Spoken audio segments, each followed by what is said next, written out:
بالله من الشيطان الرجيم بسم الله الرحمن الرحيم والعصر إن الإنسان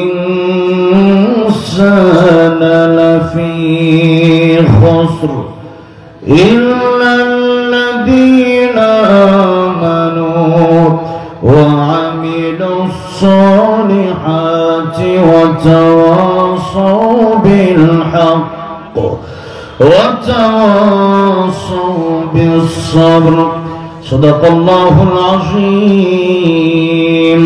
وقال النبي صلى الله عليه وسلم اغتنم خمسا قبل خمس شبابك قبل هرمك وصحتك قبل سقمك وغناك قبل فقرك وفراغك قبل شغلك وحياتك قبل موتك أو كما قال النبي عليه الصلاة والسلام. وقال تعالى في شان حبيبه ومحبوبه مخبرا وآمرا إن الله وملائكته يصلون على النبي يا أيها الذين آمنوا صلوا عليه وسلموا تسليما.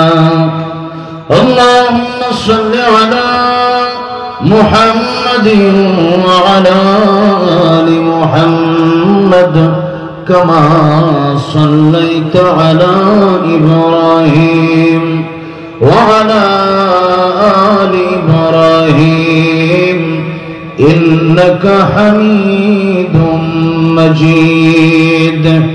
اللهم بارك على محمد وعلى آل محمد كما باركت على إبراهيم وعلى آل إبراهيم إنك حميد مجيد.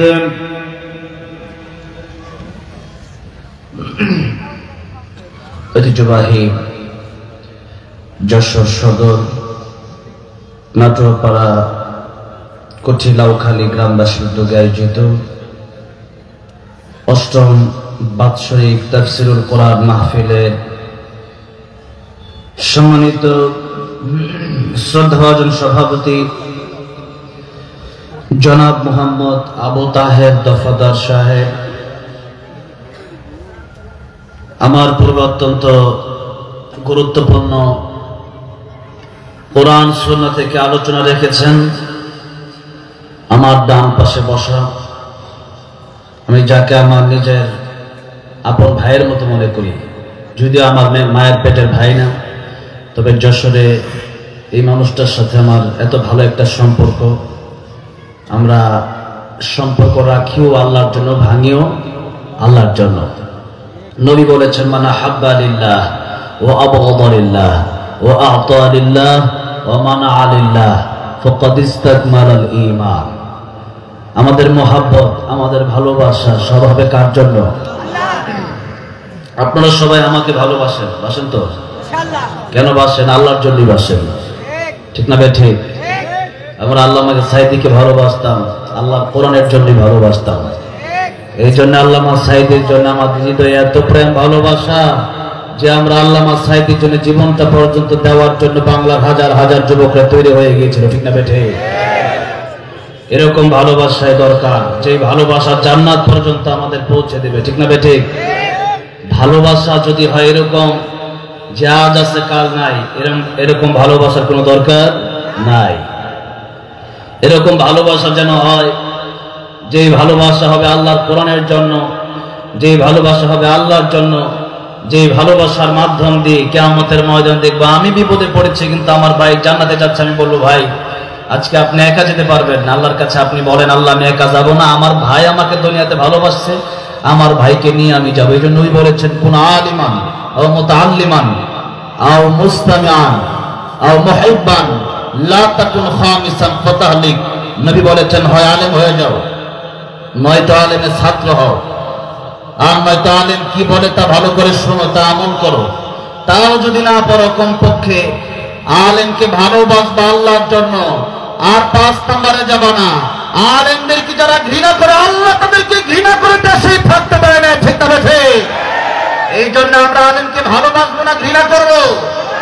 আলেমদেরকে আল্লাহর কোরআনের জন্য ভালোবাসতে রাজি আছেন কারা? দু হাত আল্লাহ উঠে দেখা।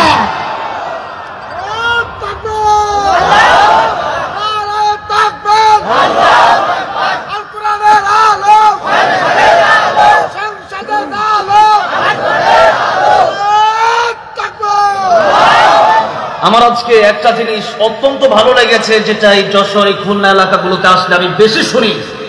আমি এক মাহফিলে গেলাম, যাওয়ার পরে একজন বলল যে সংসদে যাও, এটা বলা দরকার নেই। আমি বললাম এর মানে কি? আপনি চান কি? আপনি করেন কি? আপনি কি মুসলিম না হিন্দু? বললো আমি মুসলিম। আমি বললাম আপনি মুসলিম হয়ে বলেন সংসদে কোরআনের আলো জ্বালতে আপনি না করছেন মানে? আর এই যশোরে প্রত্যেকটা স্লোগানে সংসদে কোরআনের আলো জ্বালানোর কথা হচ্ছে। আমরা শুধু আল্লাহর কোরআনকে মসজিদে রাখতে চাই না, আমরা আল্লাহর কোরআন শুধু মাদ্রাসায় রাখতে চাই না, ঘরে রাখতে চাই না। আল্লাহর কোরআন দিয়ে জমিন চলবে, সংসদ চলবে, তবেই দেশ সুন্দর হয়ে যাবে। আল্লাহ তো এই দেশ সুন্দর হতে পারে না। এই দেশে আমরা সংসদে আল্লাহর কোরআনের বলে আল কোরআনের আলো ঘরে ঘরে যাবো। কেন ঘরে ঘরে শুধু হবে? আমার ভাইরা খুব সুন্দর স্লোগান দিচ্ছিলেন যে যতবার ঘরে ঘরে বলছে তার চেয়ে বেশি বলছে সংসদে জ্বালো, এটাই হবে আমাদের স্লোগান, ঠিক না ঠিক? সংসদে কোরআনের আলো জ্বেলে গেলে ঘরে এমনি জ্বলবে, আর সংসদে না জ্বললে ঘরে জ্বলবে না। এই দেশে যেই চুরি আর ডাকাতি, আমি খুব কষ্ট পেলাম আজকে এই মাহফিলে আসার পর একটা বিষয় শুনে। এই মাহফিল থেকে যদিও আমাদের স্বেচ্ছাসেবক ভাইরা মনে হয় শত শত মোটর সাইকেল আজকে আপনারা নিয়ে এসছেন, কিন্তু এরপরও কে যেন বাহিরে একটা মোটর সাইকেল রাখছে, ওই মোটর সাইকেল নিয়ে গেছে কে জানে। এমন কঠোর সুর মাহফিলেও আসছে। ওইটা কি মাহফিল শোনার জন্য আসছে, চুরি করার জন্য আসছে? হ্যাঁ, এই জন্য এই দেশে সুরের অভাব নাই, ডাকাতের অভাব নাই।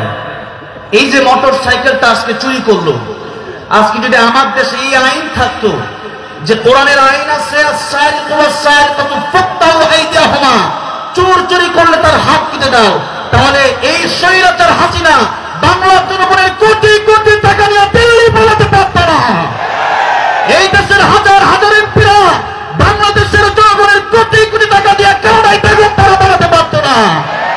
এই জন্য আল্লাহর কোরআন আইন সংসদে চালু করার জন্য এই দেশে ঐক্যবদ্ধ হইয়া আল্লাহর কোরআন আল্লাহর কোরআন কায়েম করতে রাজি আছে কারা? কাজ হাত ধরে আল্লাহকে দেখায় লিল্লাহি তাকবীর, লিল্লাহি তাকবীর। আল কোরআনের আলো সংসদে যাবে, লিল্লাহি তাকবীর। এই হবে আমাদের স্লোগান, আজকে থেকে মাহফিলের স্লোগান হবে আল কোরআনের আলো, জোরে বলেন আল কোরআনের আলো। এই হবে আমাদের স্লোগান।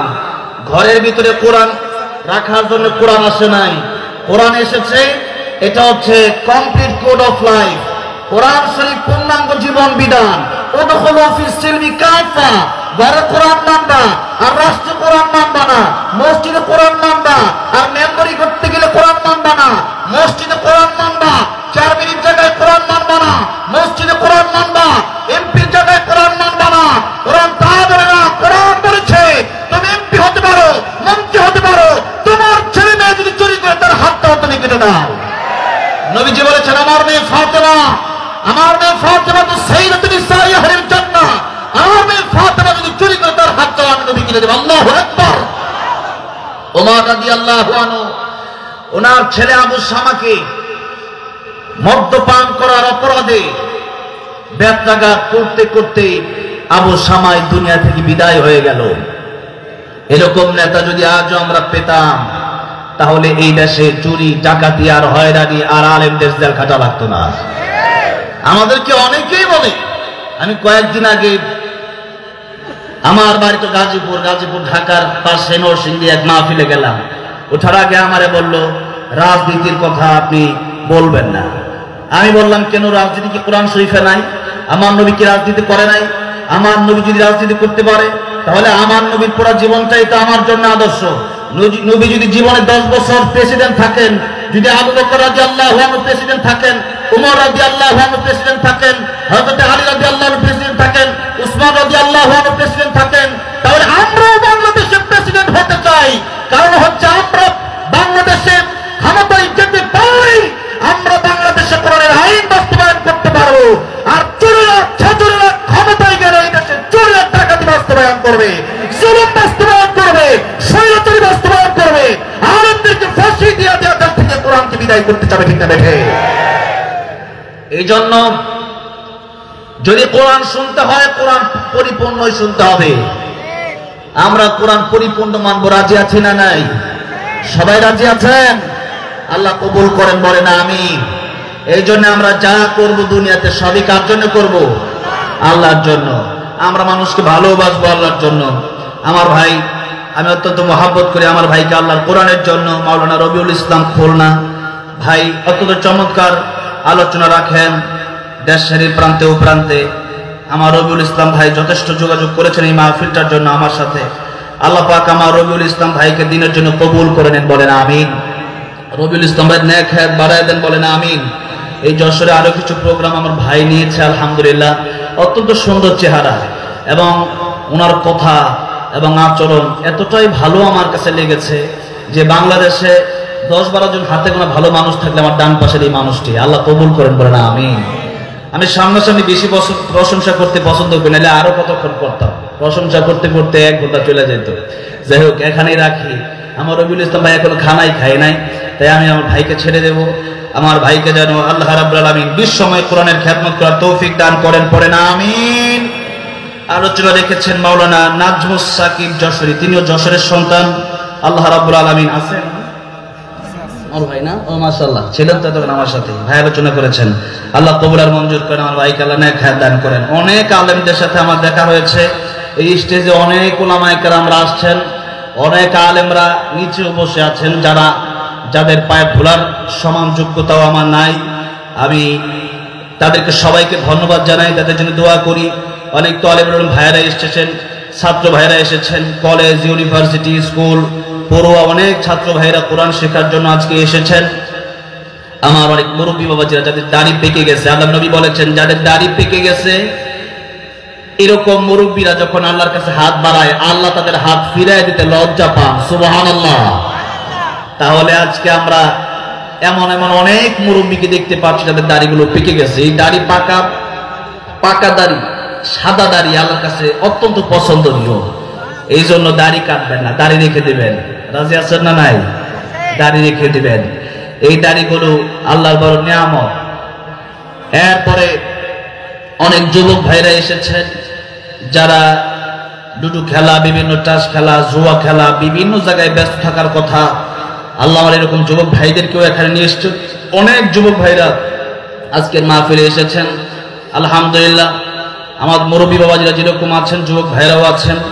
বিশেষ করে আমাদের মুরব্বী বাবাজিরা তারা টাকা পয়সা দিয়ে, যুবক ভাইরা এই মাহফিলটায় অনেক অত্যন্ত পরিশ্রম তারা করেছেন। আমার বিশেষ করে প্রবাসী ভাইরা, যাদের কথা না বললে না, প্রবাসী ভাইদের নিয়ে আমি প্রায় মাহফিল আলোচনা করি যে প্রবাস হলো একটা কবর। এটা হলো দুনিয়ার জীবনে একটা কবর। তো এমন একটা জায়গা, আমি আমার ভাই যার বাসা আজকে খাবার খেলাম, লিটন ভাই মালয়েশিয়া থাকে। আমি বললাম ভাই আপনি তো বিদেশে থাকেন, আর যাবেন? বললে আবার যাবো দেখি। বলেন বাদ দেন, যাওয়ার দরকার নাই, আমার দেশে আলু ভর্তা দিয়ে খাওয়া ভালো। কেন? দুবাই গেলাম, একটা হোটেল থেকে নিচে নামতেছি, নেমে দেখি আমার বাঙালিরা এত রোদ, 2 মিনিট 3 মিনিট দাঁড়ায় থাকা যায় না। সেখানে আমার ভাইরা এত কষ্ট করছেন, 30 তালা 40 তালা ছাদের উপর ঝুলে ঝুলে কাজ করে আমার বাঙালি ভাইরা। কি কষ্ট প্রবাসী ভাইদের! ওইটা আমি আমার লিটন ভাইকে বললাম, ভাই মানুষকে বিদেশে না নিয়ে গেলে প্রবাসীদের কষ্ট মানুষ বুঝবে না, এত কষ্ট প্রবাসীদের। এরপরে দেশে যখন আসে 10 লাখ টাকা কামায় নিয়ে আসছে, ওই টাকা সে আর নিজে খেতে পারে না, সবাইরে দেওয়ার পরে অনেক সময় এমনও হয় সবাই বলে আমার জন্য কি আনছে, সবাইরে দিয়ে তো শেষ, তোমার জন্য কিছু আনতে পারি নাই। কষ্ট কাকে বলে? এটার নাম হচ্ছে প্রবাস। সেখানে টাকা আছে, সেখানে বিল্ডিং আছে, কিন্তু মায়া মমতা ভালোবাসা নাই। সেখানে টাকা আছে, সেখানে বিল্ডিং আছে, কিন্তু বাংলাদেশের সেই খাবার সেখানে নাই। আমার ভাই আমাকে আজকে এক ব্যাগ এই তরি-তরকারি সবজি দিয়ে দিছে, ভাই নিয়ে খাবেন, কবি আলু। আমি বলছি আলহামদুলিল্লাহ ভাই, এই যশোরের খাবার তো আমার এমনি ভালো লাগে। তো আজকে যে খাবার দিয়েছে আমি বলছি আজকের এই খাবারটাও যথেষ্ট ভালো ছিল আলহামদুলিল্লাহ। তবে যশোরের খাবারটা একটু বেশি ভালো, যশোরের আবাদি জমিন বেশি আছে, আল্লাহ দিয়েছি, এটা আল্লাহ, এটা নিয়ে আমার বলি আলহামদুলিল্লাহ। তো আমার অনেক প্রবাসী ভাইরা এই মাহফিলটার জন্য কষ্ট করেছেন, নিজের ঘাম জড়ানোর টাকা এই মাহফিলে দিয়েছেন। আল্লাহ যেন আমার প্রবাসী ভাইদেরকে ভালো রাখেন, বলেন আমিন। আল্লাহ যেন আমার প্রবাসী ভাইদের জানে মালে বরকত দান করেন, বলেন আমিন। অবশেষে যারা আসলেন বসলেন সব মিলিয়ে ঘাম দিয়ে, শ্রম দিয়ে, মেধা দিয়ে, বুদ্ধি দিয়ে, টাকা দিয়ে, পয়সা দিয়ে এই মাহফিলকে যারা বাস্তবায়ন করলেন, যাদের উসিলে আল্লাহ পাক সফলতা দান করলেন এই মাহফিলকে, আল্লাহ রাব্বুল আলামিন প্রত্যেককে আজকে যারা আমরা একসাথে বসে আছি একসাথে আমার নবীর সাথে জান্নাতে থাকার তৌফিক দান করেন, জোরে বলেন আমিন। আমরা আলোচনায় ঢুকে যাব, তার আগে যে আল্লাহ আমাদেরকে আসার তৌফিক দিলেন, বসার তৌফিক দিলেন, যে আল্লাহ আমাদেরকে মুসলিম হিসাবে এই দেশে এই পৃথিবীতে পাঠালেন, যে আল্লাহ রাব্বুল আলামিন, আল্লাহর সবচেয়ে বড় নিয়ামতের নাম হলো কোরআন শরীফ। আল্লাহর সবচেয়ে বড় নিয়ামতের নাম কি? কোরআন শরীফ। আল্লামাল কোরআন খালাকাল ইনসান, এই কোরআন শরীফ আল্লাহ আমাদেরকে দিয়েছেন। আল্লাহ রাব্বুল আলামিন, অনেক মানুষ নামে মুসলমান কিন্তু কাজে মুসলমান হতে পারে নাই। আমরা আলহামদুলিল্লাহ, আমরা নামেও মুসলমান, কাজেও মুসলমান। সেই জন্য আমরা আমরা আসছি মাহফিলে, আল্লাহ তৌফিক দিয়েছে। আল্লাহ তৌফিক না দিলে পারতাম না। এই জন্য চিৎকার মেরে আমার আল্লাহর প্রেমে মাতোয়ারা হয়ে আল্লাহর দেয়া জবান দিয়ে জোরে জোরে বলছি আলহামদুলিল্লাহ। এত হাজার হাজার মানুষের এই স্লোগান আমি মানতে পারি না, কারণ আল্লামা সাঈদী বলেছিলেন বিড়ালের মতো 500 বছর বেঁচে থাকার কোনো দরকার নাই, সিংহের মতো 1 ঘন্টা বাঁচতে চায়। রাজা আছেন কারা কারা? সেই জন্য আমরা সিংহের মতো আওয়াজ দেবো। হাত আমার আল্লাহ কবুল করেন। আমি আপনাদেরকে একটু বেশি কষ্ট দিয়ে ফেললাম মনে হয়, বেশি কষ্ট দিয়ে ফেলেছি। আল্লাহ আপনাদের এই কষ্ট কবুল করে নেয়। এই জন্য আমরা আওয়াজ দেব বিড়ালের মতো না, সিংহের মতো। সিংহের মতো আমরা আওয়াজ দেব। 20 কোটি মুসলমান এই যশোরে বেনাপোল দেশ, বহুবার ইন্ডিয়া ঢুকেছি। একবার ইন্ডিয়া ঢুকলাম, আমাকে গ্রেফতার করা হয়েছে, এরপর থেকে আমি আর ইন্ডিয়া ঢুকি নাই। এই যে পাশের রাষ্ট্র যেখানে যে থাকুক না কেন, তারা চায় বাংলাদেশটা তারা দখল করতে। এরপরে তারা চায় এই দেশে তারাই আমাদেরকে মারবে, আর তারাই বলবে সংখ্যালঘু সংখ্যালঘুদেরকে আমরা নির্যাতন করছি। আমরা মন্দির পাহারা দিয়েছি, আমি পাহারা দিছি, আর তোমরা আমার মসজিদ ভেঙে দিয়েছ, আমাদের হৃদয় তোমরা ভেঙে দিয়েছ। এরপরে আমরা তোমাদের নিরাপত্তা দেওয়ার জন্য তোমাদেরকে পাহারা দেই। আমরা তোমাদেরকে বলেছি তোমরা আমাদের হিন্দু ভাইয়েরা, হিন্দু বোনেরা এই দেশে থাকবে, কোনো সমস্যা নাই।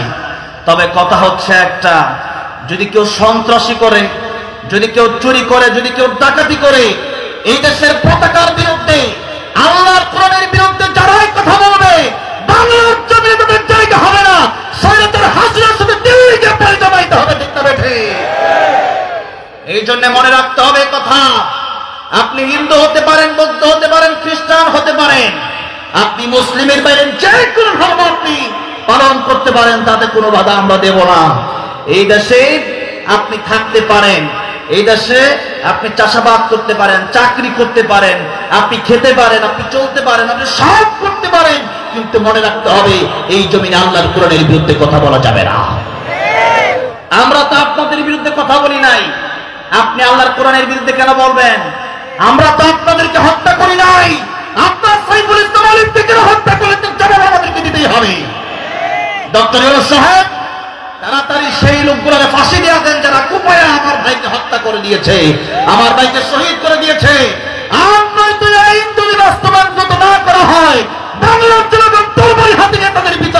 না বেঠে?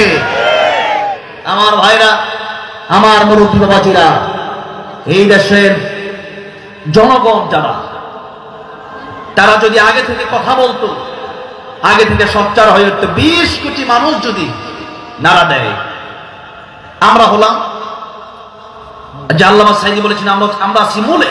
আমাদেরকে মৌলবাদী অনেকেই বলে যে এই কথাগুলো বলার কারণে। মূল হলো কোরআন, মূল হলো হাদিস। আমরা আছি কোথায়? মূলে। আমরা নাড়া দেব ওই থাকো গাছের আগায়, মামু বাড়ি দিল্লি গিয়া পড়বা। জোরে বলেন।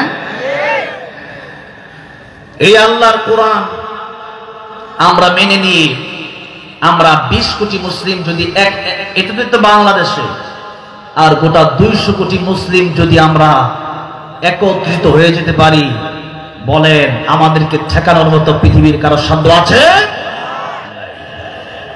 এই জন্য আমরা আজকে বাপের ঘর থেকে মুসলিম হয়ে জন্ম নিয়েছি, এতটুকু আমরা জানি। কিন্তু আমরা এমন লোক এখানে আছি যারা কালিমার অর্থ জানি না, কোরআন শরীফ পড়তে পারি না, এত মানুষ নামাজে যায় না, এত মানুষ পর্দা করি না, এত মানুষ আলেমদেরকে ভালোবাসি না, এত মানুষ কোরআনকে ভালোবাসি না। তাহলে বোঝা গেল আমরা কেবলমাত্র জন্মগতভাবেই মুসলিম হয়েছি, কাজে এখন অনেকেই মুসলিম হতে পারি। এই জন্য কবি বলেছেন, নামে মুসলমান নাকি কামে মুসলমান তুমি, নামে মুসলমান নাকি কামে মুসলমান, নামে কামে মিল না হলে, নামে কামে মিল না হলে বইবে যে তুফান তুমি, নামে মুসলমান নাকি কামে মুসলমান। নাম রেখেছে আব্দুর রহিম, কালমা জানে না, এই সমাজে এমন লোকের সংখ্যা অগণা। নাম রেখেছে আব্দুর রহমান, কোরআন পারে না, এই সমাজে এমন লোকের সংখ্যা অগণা। আছে না নাই? এমন সমাজ বদলাতে কে, এমন সমাজ বদলাতে কে রাখবে অবদান তুমি, নামে মুসলমান নাকি কামে মুসলমান তুমি, নামে মুসলমান নাকি কামে মুসলমান। এই যে নামে মুসলমান হলে চলবে না, কাজে মুসলমান হওয়ার দরকার আছে না নাই?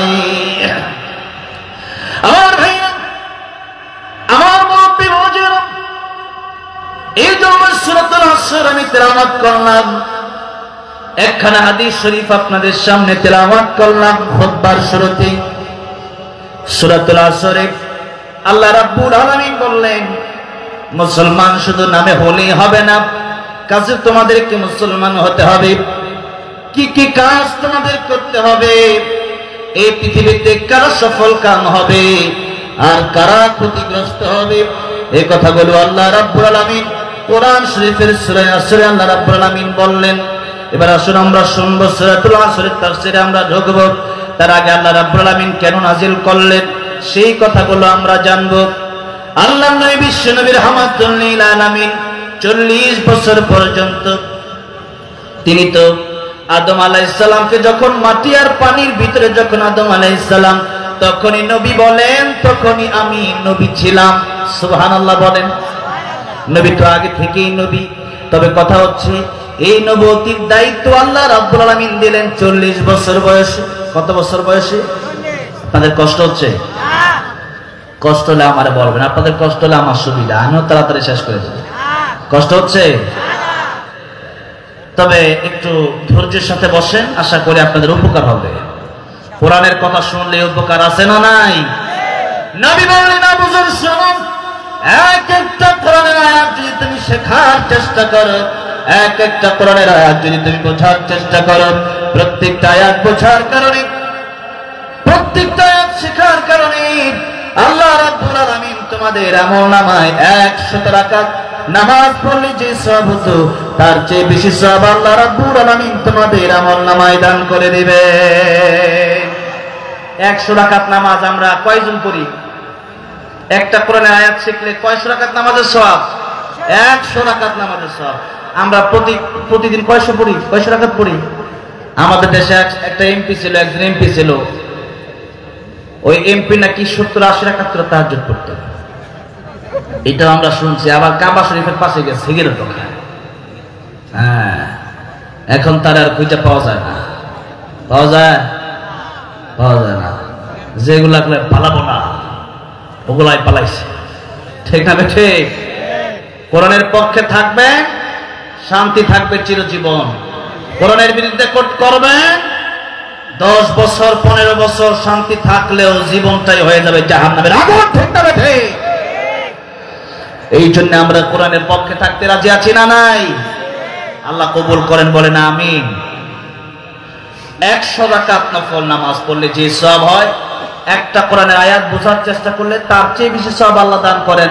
আমরা যদি আজকের এই মাহফিলে বসে, আমি তো মাহফিলে বসলেই আমি ফলো করি আল্লামা সাইদিকে। কাকে ফলো করি? আল্লামা সাইদি রহমতুল্লাহ আলাইহি। তিনি দেশের বিখ্যাত মুফাসসির ছিলেন। ওনার চেয়ে বড় মুফাসসির কেউ আছে কিনা আমি জানি না। আল্লামা সাইদি রহমতুল্লাহ আলাইহি কথায় কথায় বলতেন কোরআন শরীফের আয়াত। কি বলতেন? কোরআন শরীফের আয়াত। আজকে আমার দেশে বক্তা আছে কিন্তু কোরআনের আয়াত নাই। আমার দেশে বক্তা আছে, ঘটনা একটা শুরু করছে 10টা বাজে আর 12টা বাজে ওই ঘটনা শেষ হয় না। এক ঘটনা বললে 5 মিনিট লাগে, ওইটা কয় 50 মিনিটে। এত লম্বা ঘটনা, এরপরও কোরআন হাদিসে ওই ঘটনার কোনো ভিত্তি নাই।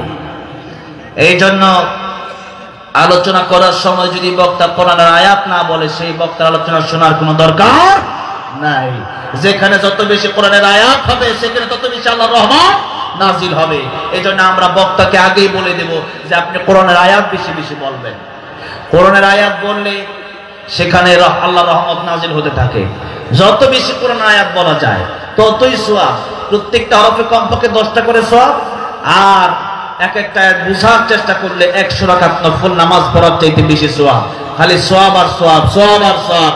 যদি বলা হতো যে এখানে আসলে 5000 করে টাকা দেওয়া হবে, তাহলে দেখতেন একজন উঠতো না, লোকের অভাব হতো না। 5000 করে টাকা, বুঝতেছেন তো? বুঝে আসতেছে?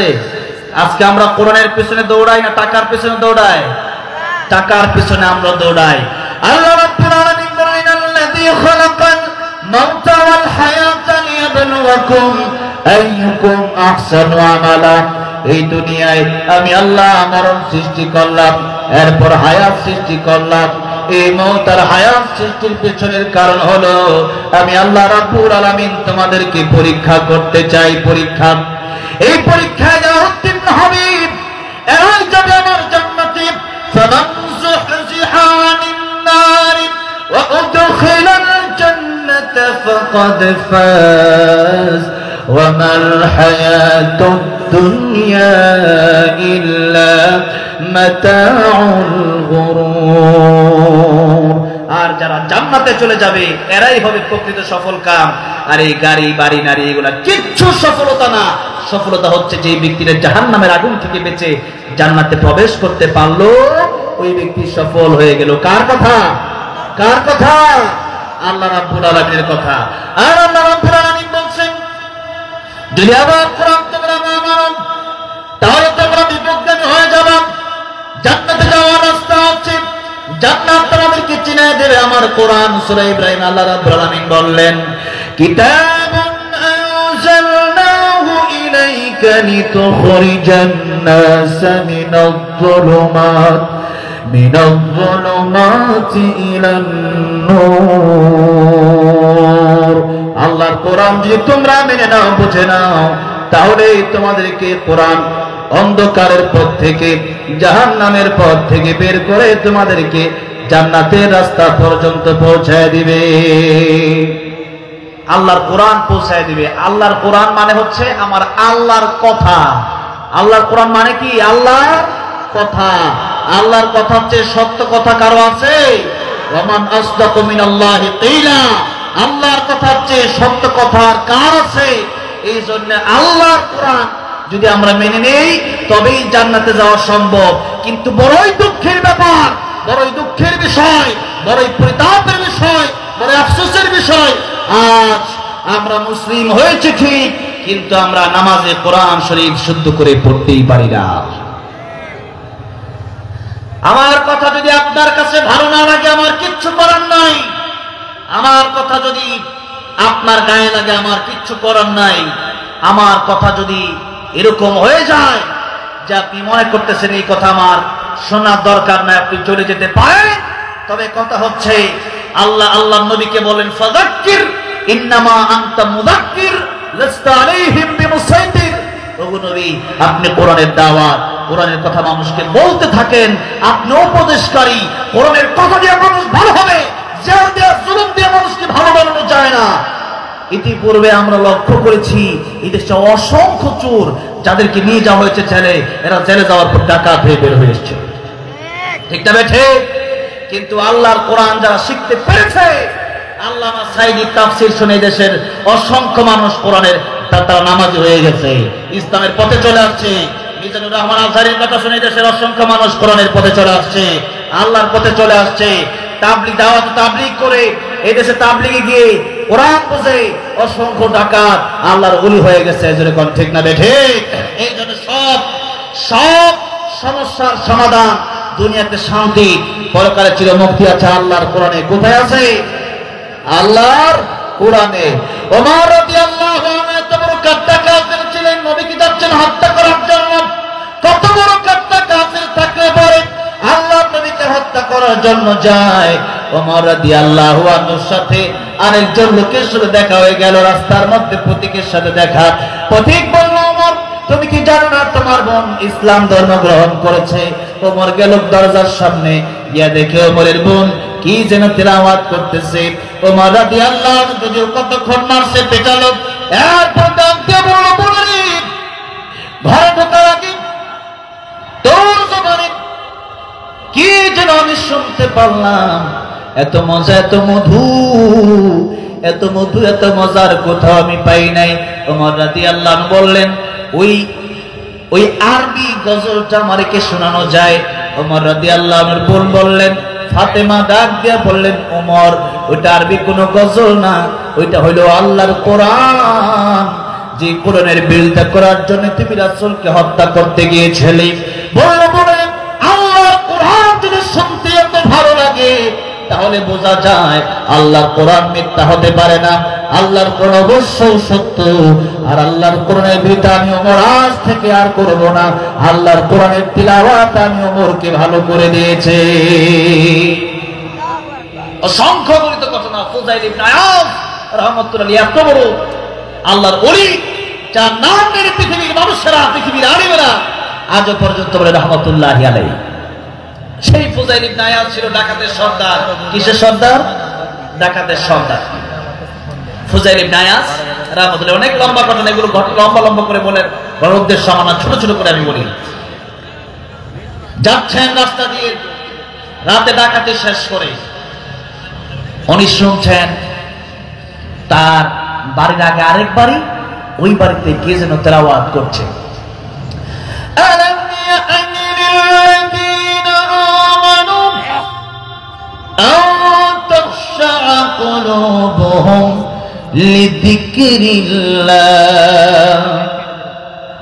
যারা ঈমান এনেছো, এখনো কি সময় হয় নাই আল্লাহর কোরআনের পথে ফিরে আসা?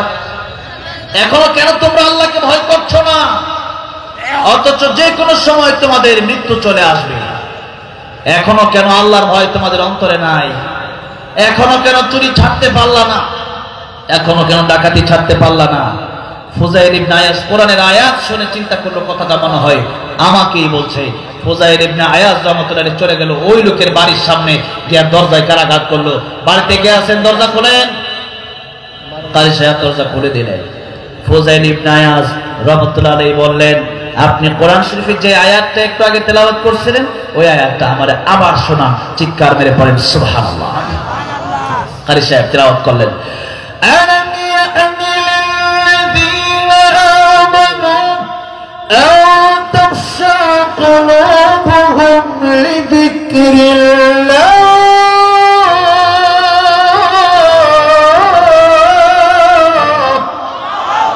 কোরআন তেলাওয়াত করছেন কারি সাহেব, আর তাকায় দেখছেন ফুযাইল ইবনে আয়াজের চোখ দিয়ে ঝর্ণার মতো অঝরে পানি ঝরছে। আল্লাহু আকবার। ফুযাইল ইবনে আয়াজ বলেন, কারি সাহেব, জীবনে মানুষ অনেক কথার মাধ্যমে আমাকে বুঝাইছে কিন্তু বুঝি নাই। আল্লাহর কোরআনের একটি মাত্র আয়াত শুনে আমার অন্তর পরিবর্তন হয়ে গেছে। আপনি আপনার সাথে এই মুহূর্তে আমি ওয়াদা করছি আর জীবনে কোনোদিন আমি ডাকাতি করব না। এই মুহূর্ত থেকে আমি আল্লাহর গোলাম হয়ে গেলাম। আল্লাহু আকবার। আল্লাহর এমন বিশ্ববিখ্যাত ওলি হয়ে গিয়েছিলেন তিনি কোরআন শরীফের কেবলমাত্র একটা আয়াত শুনে। কয়টা আয়াত শুনে? একটা আয়াত শুনে। এই জন্যে আমরা সব সময় সফলতা খুঁজবো কোরআনের কাছে। কার কাছে? কার কাছে? কোরআনের কাছে। সমাধান চাও যদি জীবনে মরণে, ফিরে যাও খোঁজে নাও চোখ রাখো কোরআনে, ফিরে যাও খোঁজে নাও চোখ রাখো কোরআনে। পরে কতটা পারেন? এই ঝিনাইদহ শিল্পী ছিলেন আইনুদ্দিন আল আজাদ রহমতুল্লাহ আলাইহি, গাড়ি অ্যাক্সিডেন্ট করে মারা গেছে, শহীদ হয়েছেন তিনিও। আমরা এই দেশের হত্যাকারীদেরকে আমরা চিনতে পারি না। আমি বলেছিলাম যে আল্লামা, আমি লিখেছিলাম আল্লামা সাইয়্যিদ তুমি মরণে শহীদ হয়েছো, তুমি এটাই জানি। আমার একজন এমপি জিজ্ঞাসা করলো সাইয়্যিদ শহীদ হয়েছে মানে? আমি বললাম আপনি জানেন না? বলে উনি তো মারা গেছে হসপিটালে। আমি বললাম আপনি জেনেও যদি না জেনে না বুঝার, আপনি যদি বুঝেও না বুঝার ভান ধরেন, আপনারা জাগাবে কে? আপনি ঘুমায় আছেন, আপনারা ডাক দিলে তো আপনি উঠবেন, কিন্তু ঘুমের ভান ধরলে ডাক দিলে কি কেউ উঠবে নাকি? আপনি আমার জিজ্ঞাসা করলেন তিনি শহীদ হয়েছে কেমনে? আপনারা কি জানেন না ইনজেকশনের সাথে বিষ দিয়ে আল্লামা সাইয়্যিদকে শহীদ করে দেওয়া হয়েছে? এই দেশে মানুষকে পরিকল্পনা মাফিক শহীদ করে দেওয়া হয়েছে।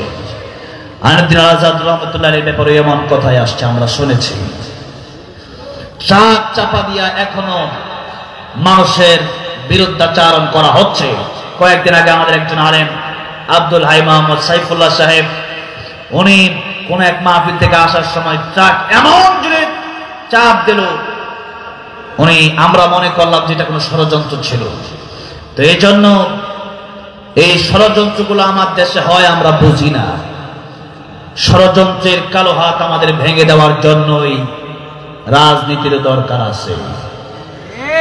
জালেমের কালো হাত ভেঙে দেওয়ার জন্যই আমাদের এই দেশের ক্ষমতা পাওয়ার দরকার আছে। স্বৈরাচারের কালো হাত ভেঙে দেওয়ার জন্যই এই দেশের মসনদে আল্লাহর কোরআন নিয়ে আমাদের ক্ষমতার মসনদে বসার দরকার আছে। নয় আছে। আল্লাহর কোরআন দিয়াই দেশ চালালে পরে ষড়যন্ত্রগুলা বন্ধ হবে, তা না হলে ষড়যন্ত্র বন্ধ করার কোন সিস্টেম নেই। এই জন্য আল্লাহ কোরআন আমাদের দেশে চালু করতে হবে। আমার ভাইরা, আমার মুরব্বী বাবাজিরা, আইনুদ্দিন আল আজাদ রহমাতুল্লাহ আলাইহি তিনি লিখে গিয়েছিলেন, সমাধান চাও যদি জীবনে মরণে, ফিরে যাও খোঁজে নাও চোখ রাখো কোরআনে। এটাই তো বাস্তব কথা। আর এই দুনিয়া আমাদের হলো পরীক্ষার হল। এই দুনিয়া পরীক্ষার হল। পরীক্ষার সিলেবাস হলো কোরআন। পরীক্ষার সিলেবাস কোরআন। কোরআনে যা যা আছে তা আমাদের মেনে নিতেই হবে। আর যদি না মানি, আপনি যদি কোন আমি চুরি করবই, আমি ডাকাতি করবই, আমি সুদ খাবই, আমি ঘুষ খাবই, আমি জুলুম করবই, আমি পরের হক মারবই, তবে মনে রাখা দরকার আল্লাহর কোরআন যদি আপনি না মানেন তাহলে আল্লাহর কোনো ক্ষতি হবে না, বরং আপনার দুনিয়াও শেষ হবে, আখিরাতও শেষ হয়ে যাবে। ঠিক না ঠিক? খাসিরাত দুনিয়া ওয়াল আখিরা। আমার ভাইরা, আমার মুরব্বি ওয়াজিরা, নবীজি 40 বছর পর্যন্ত কোরআনের কথা বললেন না, কারণ আল্লাহ কোরআন দেয়ও নাই। 40 বছর পরে আল্লাহ কোরআন দিয়ে দিলেন। এবার নবী বললেন, ইয়া আইয়ুহান নাস কুলু লা ইলাহা ইল্লাল্লাহ তুফলিহুন। ও দুনিয়ার মানুষেরা, পড়ো লা ইলাহা ইল্লাল্লাহ, কামিয়াব হয়ে যাবা। মানুষ বললেন, লা ইলাহা ইল্লাল্লাহ পড়তে পারবো তো দূরের কথা, মুহাম্মদ তুমি ধ্বংস হয়ে যাও। যেরকম নাউযুবিল্লাহ। তাব্বাল্লাকা লিহাদা জামাতানা, আবু লাহাব বলল, এই জন্য আমাদেরকে তুমি দাওয়াত দেওয়ার জন্য ডাকছো, তুমি ধ্বংস হয়ে যাও। আল্লাহ রাব্বুল আলামিন বললেন, আমার নবী ধ্বংস হবে তো দূরের কথা, تبت يدا أبي لهب وتب ما أغنى عنه ماله وما كسب আল্লাহ বললেন ধ্বংস আমার নবী হবে না, ধ্বংস হয়ে যাবে আবু লাহাব। আবু লাহাব ধ্বংস হয়েছে, আর আমার নবীর চেয়ে শ্রেষ্ঠ মানুষ পৃথিবীতে আর আছে? নবীর ব্যাপারে আল্লাহ বলে দিলেন ওয়ামা আরসালনাকা ইল্লা রাহমাতাল লিল আলামিন।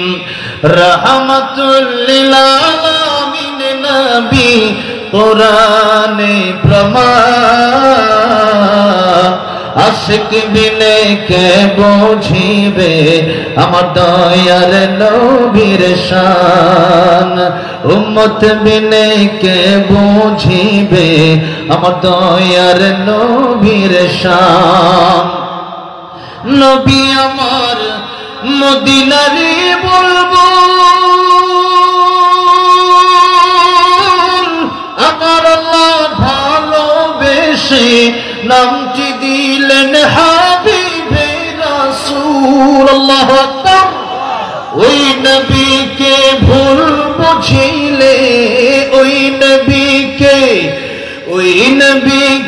ভুল বুঝিলে থাকবে না ঈমান। আশিক বিনে কে বুঝিবে আমার দয়ার নবীর শান। আমার নবীর আশিক ছাড়া, আমার নবীর উম্মত ছাড়া আমার নবীর শান আর কে বুঝবে? আবু বকর নবীর জন্য জীবন দিতে চায়, ওমর নবীর জন্য জীবন দিতে চায়, আমরাও নবীর জন্য জীবন দিতে চাই কি চাই না? রাজি আছি না নাই? এর জন্য আমাদেরকে গালি দিলে আমরা সহ্য করতে পারি, নবীকে গালি দিলে আমরা সহ্য করতে পারি? আল্লাহ তাআলা নাযিল করলেন মান দাল্লাযী ইউকরিদুল্লাহ কারদান হাসানা। কে আছে আল্লাহর কর্জ দিবা, আল্লাহর ঋণ দিবা। এর মানে হচ্ছে কে আসল মসজিদে দান করবে, মাদ্রাসায় দান করবে, আল্লাহর কোরআনের জন্য দান করব। ইহুদি একটা দাঁড়ায় গেল, ইহুদি কয় আল্লাহ ফকির হয়ে গেছে। নাউজুবিল্লাহ। এতদিন জানতাম মুহাম্মদ ফকির, এখন দেখি তারা আল্লাহ ফকির। নাউজুবিল্লাহ। আবু বকরের মেজাজ গরম হয়ে গেছে। আবু বকর সিদ্দিক রাদিয়াল্লাহু আনহু মারলেন এক চর, থাপ্পড় মারলেন ইহুদি রে। বললেন ইহুদি তোর কত বড় সাহস। ইহুদি জমিনে পড়ে গেছে থাপ্পড় খায়। কারণ এটা শুধু দেহের শক্তি না, এটা ঈমানের শক্তি। এটা কিসের শক্তি? এটা ঈমানের শক্তি। আব্দুল্লাহ ইবনে হুযাফা রাদিয়াল্লাহু আনহু কি রোম সম্রাট জেলে আটকালো। 7 দিন পর্যন্ত খাবারও দেয় না, পানিও দেয় না। 7 দিন পরে ডাক্তার পাঠাইছে, যাও গিয়া দেখো অবস্থা কি। ডাক্তার গিয়া দেখে লোকটা মনে হয় মরেই যাবে, শেষ। এসে বলল রোম সম্রাট লোকটা মরেই যাবে। বলল ঠিক আছে, তারা খাবার দিয়া দাও। দিবা শুকরের গোশত আর দিবা মদ। হালাল না হারাম? কি হারাম। দিল তার সামনে শুকরের গোশত আর মদ। আব্দুল্লাহ ইবনে হুযাফা 7 দিন ধরে খায় না। পরে বলেন ও ডাক্তার, এই মদ তুই, এই শুকরের গোশত তুই সরাবি নাকি আমি লাঠি দিয়া সরাইয়া দেব? আল্লাহু আকবার। ডাক্তার বলল রোম সম্রাট ওইটা তো যেমন তেমন লোক না, ওইটার তো পাওয়ার বড় বেশি। আমরা যারা ইমানদার আমাদের পাওয়ার কম না বেশি? কারণ আমাদের সম্পর্ক দুনিয়ার কোন চোরের সাথে না, দুনিয়ার কোন ডাকাতের সাথে না, দুনিয়ার কোন খুনির সাথে না। আমাদের সম্পর্ক কার সাথে?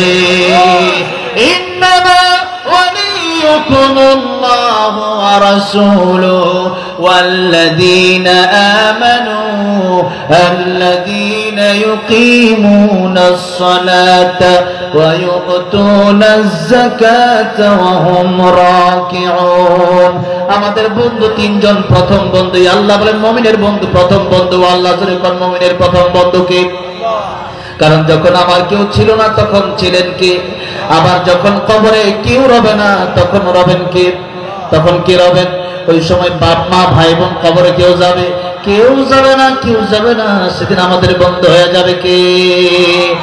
আল্লাহ বলেন, এক নম্বর ইন্নামা ওয়ালিয়ুকুমুল্লাহ, এক নম্বরে তোমাদের বন্ধ হবে আমি আল্লাহ, দুই নম্বরে তোমাদের বন্ধ হবে আল্লাহ রাসূল, তিন নম্বরে মুমিনের বন্ধ হবে আরেকজন মুমিন। মুমিনের বন্ধু কোনদিন খ্রিস্টান, বেঈমান, ইহুদি হতে পারে না। এই জন্য মুমিন যারা আছেন তারা অন্য ধর্মের লোককে বন্ধু বানাবেন না। ব্যবসা বাণিজ্যিক সম্পর্ক থাকতে পারে, এলাকা ভিত্তিক সম্পর্ক থাকতে পারে, তবে তারে বন্ধু বানায়া তার কথা মতো চলা যাবে না। এই জন্য আমাদের বন্ধু আল্লাহ। এই জন্য আব্দুল্লাহ ইবনে হুযাফা রাদিয়াল্লাহু তাআলা বলেন, ও ডাক্তার মহোদয়, এই শুকরের গোশত সরাবিন, আমি লাঠি দিয়া সরাবো। এবার রোমের বাদশা বললেন, ঠিক আছে, তেল গরম করে তার তেলে ঢালা হবে। রোমের সম্রাট একটা কয়েদি আনলো, এলে তেলে ভেজে ওইটাকে একটা মানুষকে জীবন্ত করে ফেললো, তেলের ভিতরে ভেজে দিল। হাড্ডি থেকে গোশতগুলো আলাদা হয়ে গেল। আব্দুল্লাহ ইবনে হুযাফা রাদিয়াল্লাহু আনহু, নবীর একজন বিশ্ববিখ্যাত সাহাবী, ডাক দিয়া বলল, রোমের কুকুর। আল্লাহু আকবার।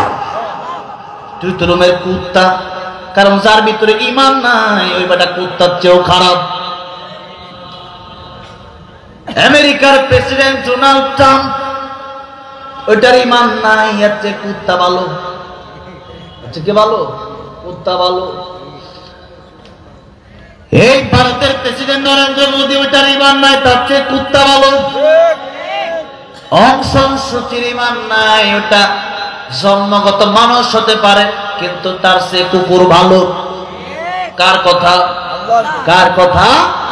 আল্লাহর কথা।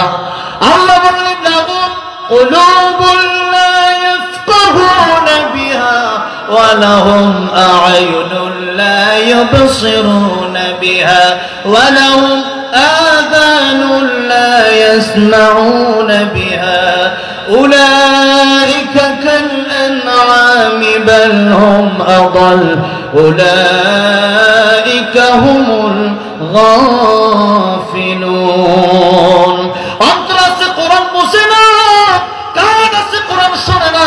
তার চক্ষু আছে, কোরআন দেখে না। আল্লাহ বলেন, কোরআন যার ভিতরে নাই, যার ভিতরে ঈমান নাই, ওই ব্যক্তিটা শুধু কুকুর নয়, আল্লাহ রাব্বুল আলামিন বালহুম আদাল, বরং তার চেয়ে নিকৃষ্ট। কারণ আসহাবে কাফের সাথে যে কুকুরটা ছিল, ওই কুকুরটাও আল্লাহর তৈরি জান্নাতে যাবে, আর মানুষ হয়ে যদি জাহান্নামে যাওয়া লাগে, বোঝা গেল কুকুরের চাইতে মানুষ খারাপ হয়ে গেল।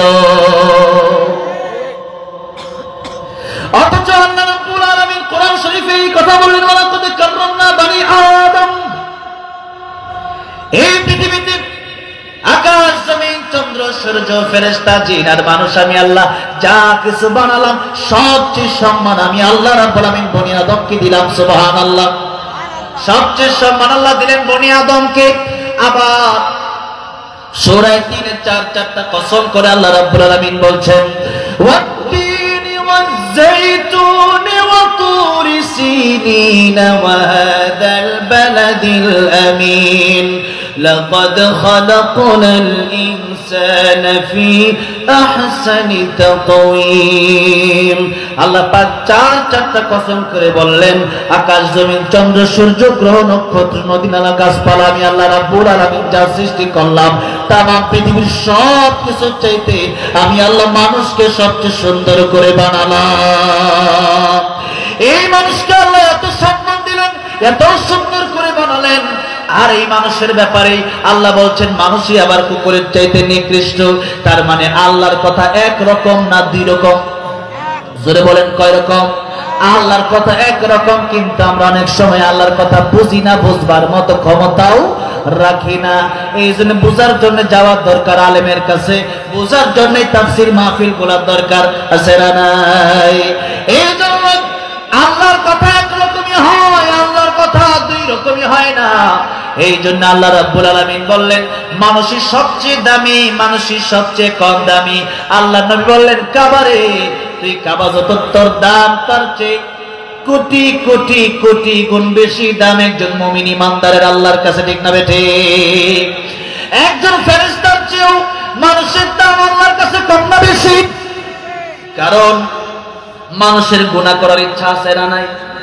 বুঝতে হবে ফেরেশতার চেয়ে দামি আমরা কেন, আর ফেরেশতার দাম আমাদের চাইতে কম কেন?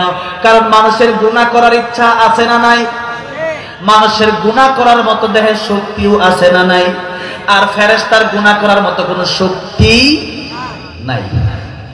ফেরেশতার গুনাহ করার মতো শক্তি নাই, এই জন্য ফেরেশতা গুনাহ করে না। আর আমরা গুনাহ করার মতো শক্তি আছে, এরপরেও যদি না করি, আল্লাহ বলেন ফেরেশতার নাই তাই করে না, আর তোমার গুনাহ করার শক্তি আছে এরপরেও করো না। বান্দা এক সমান, তুমি ফেরেশতার সমান হতে পারো না, বরং বনি আদম তুমি ফেরেশতার চেয়েও দামি। এর কারণ আপনারা বুঝতে পেরেছেন কেন? ফেরেশতার গুনাহ করার শক্তি নাই তাই করে না, আর আমার গুনাহ করার শক্তি আছে, আমার জিনা করার মতো শক্তি আছে, আমার চুরি করার মতো শক্তি আছে, আমার ডাকাতি করার মতো শক্তি আছে, আর একজনকে কষ্ট দেওয়ার শক্তি আছে, এরপর আমি জিনা করলাম না, এরপরও মদ পান করলাম না, এরপরও সুদ খেলাম না, এরপরও ঘুষ খেলাম না, এরপরও জুলুম করলাম না। আল্লাহ বলেন ফেরেশতার মানুষ সমান হতে পারে না। ফেরেশতার ইচ্ছা নাই, মানুষের ইচ্ছা আছে, তাই ফেরেশতার চেয়ে আমি আল্লাহ রাব্বুল আলামিন বনি আদমকে সম্মান দিয়া দিলাম। ও ফেরেশতারা আদমকে সিজদা করো, আল্লাহু আকবার।